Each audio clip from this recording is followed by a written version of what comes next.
Life कितना भव्य, कितना विविध। सूक्ष्म बैक्टीरिया से लेकर विशाल ब्लू व्हेल तक हमारा ग्रह जीवन के अद्भुत रूपों से भरा हुआ है। लेकिन क्या आपने कभी सोचा है कि हम इस अविश्वसनीय बायोडायवर्सिटी को कैसे समझते हैं? पृथ्वी पर रहने वाली लाखों प्रजातियों को हम ऑर्गेनाइज और कैटेगराइज कैसे करते हैं? यहीं से टैक्सोनॉमिक कैटेगरीज की दिलचस्प दुनिया शुरू होती है। एक सुव्यवस्थित लाइब्रेरी की तरह यह सिस्टम हमें विभिन्न जीवों के बीच संबंधों को क्लासिफाई और समझने में मदद करता है। आइए टैक्सोनॉमिक हायरार्की का पता लगाने के लिए एक एडवेंचरस सफर पर चलते हैं। हम रैंक्स के माध्यम से यात्रा करेंगे, ब्रॉडेस्ट से लेकर मोस्ट स्पेसिफिक तक क्लासिफिकेशन के रहस्यों को उजागर करेंगे और पृथ्वी पर जीवन की इंटरकनेक्टेडनेस की सराहना करेंगे। आइए अपनी एक्सप्लोरेशन शुरू करें। एक सीढ़ी की कल्पना करें। इस सीढ़ी के शीर्ष पर हमारे पास ब्रॉडेस्ट कैटेगरी है, जिसमें सभी जीवित जीव शामिल हैं। जैसे जैसे हम नीचे उतरते हैं, प्रत्येक पायदान एक मोर स्पेसिफिक कैटेगरी को दर्शाता है। यह सीधी टैक्सोनॉमिक हायरार्की के समान है। हायरार्की को रैंक या श्रेणियों की एक श्रृंखला में व्यवस्थित किया जाता है। ये रैंक ब्रॉडेस्ट से मोस्ट स्पेसिफिक तक है। Kingdom, film, class, order, family, genus और स्पीसीज। इसे लाइब्रेरी को व्यवस्थित करने जैसा समझें।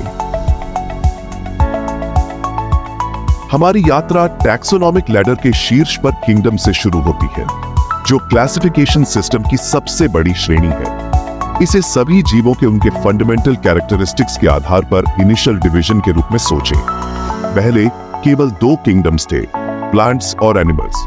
हालांकि जैसे जैसे जीवन के बारे में हमारी समझ बढ़ी, वैसे वैसे हमारा क्लासिफिकेशन सिस्टम भी बढ़ता गया।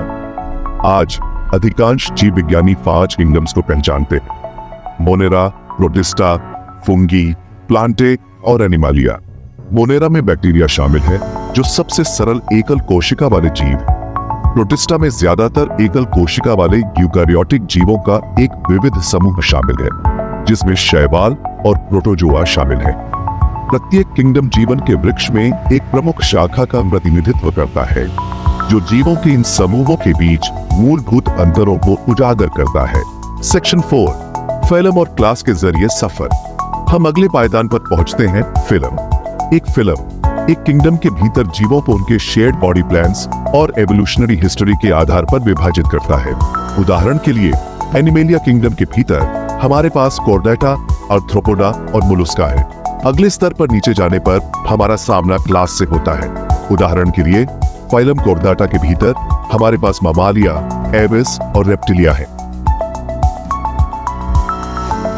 सेक्शन 5, ऑर्डर और फैमिली की खोज। क्लासिफिकेशन की पेचीदगियों के माध्यम से हमारी यात्रा जारी है, क्योंकि हम अपनी सीढ़ी के अगले 2 पायदानों पर पहुंचते हैं, ऑर्डर और फैमिली। ये श्रेणियां शेयर्ड कैरेक्टरिस्टिक्स और एवोल्यूशनरी लिनिएज के आधार पर क्लासिफिकेशन को और परिष्कृत करती है। ऑर्डर एक क्लास के भीतर संबंधित फैमिलीज को एक साथ समूहबद्ध करता है। उदाहरण के लिए ममालिया वर्ग के भीतर हमारे पास प्राइमेट, बंदर, वानर और मनुष्य जैसे क्रम हैं। कार्निवोरा, शेर और भेड़िए जैसे मांसाहारी और रोडेंटिया, चूहे और गिलहरी जैसे कृंतक। नीचे जाने पर हम फैमिली पर पहुंचते हैं, जो एक ऑर्डर के भीतर निकट से संबंधित जेनरा का एक समूह है। ये श्रेणियां एक ही ऑर्डर और फैमिली के भीतर जीवों के बीच घनिष्ठ संबंधों को उजागर करती है, जो उनके शेयर्ड एंसेस्ट्री और कॉमन कैरेक्टरिस्टिक्स को प्रदर्शित करती है। सेक्शन 6, जीनस और स्पीसीज। अंतिम पड़ाव। अंत में हम अपने टैक्सोनॉमिक लैडर के अंतिम 2 पायदानों पर पहुंचते हैं, जीनस और स्पीसीज।